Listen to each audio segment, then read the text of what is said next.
I'm on my way, Buffett. I'm on my way to the children's event.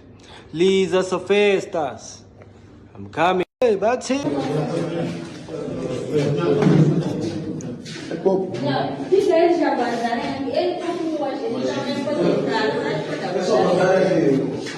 Ola bafethu skipana mina ngisase-right ngisasemnandi bafethu igama lami ngu-Neti sure bafethu ayikunenkinga la uScott Maphuma bekumele ayoperform eMozambique izolo around 9 ekuseni.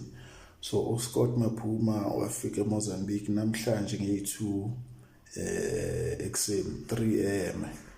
So bafuna imali yabo. uScott Maphuma kumele axolise kubantu baseMozambique because abantu bebagcwele balinde yena wafika ngesikhathi sakhe.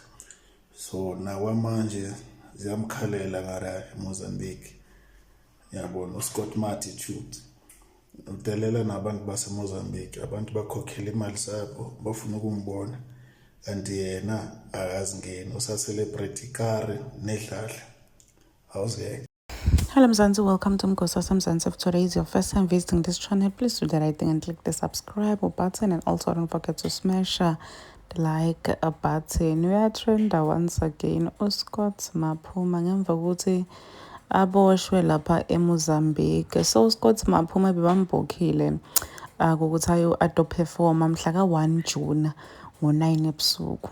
Guess what? uScott Maphuma decide kufika mhla ka-2 ngo-3 ekuseni. Event organizer wavele wadecide nje ukuthi ambophise because she was demanding for imali yakhe. Apparently uScott Maphuma bengafuni ukumnika, so wavele njena awambophisa. Nawo ama-video siyabona ngila alapha police stage khona ke la. So people were saying ukuthi qha lo mfana nje lo ne-attitude ngeke azayiyekele indoda yakhe. But some were saying ukuthi what if like he got delayed somewhere, that's why angazange khona ukuthi afike ngesikhathi. It's not a big deal mose lokusala kufikile, but ufike ekuseni. Ufike ekuseni bana sebahambile, and people were fuming ukuthi babhadale imali double etishisiwe ukuze babone uScott Maphuma, and uScott Maphuma waba disappointed wangafiki. Some were saying ukuthi share maybe he was still celebrating since he recently bought a new car in a new house. Maybe because I celebrate umfana, that's why izaqine afike late. But some said ukuthi this is so unprofessional. If you book ngesikhathi lesithide, you need to be there ngesikhathi lesithide.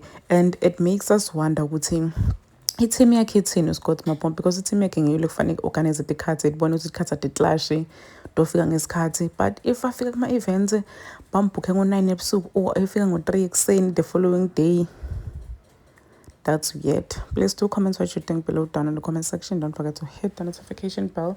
I will see you on the next one. I'm signing out, so goodbye.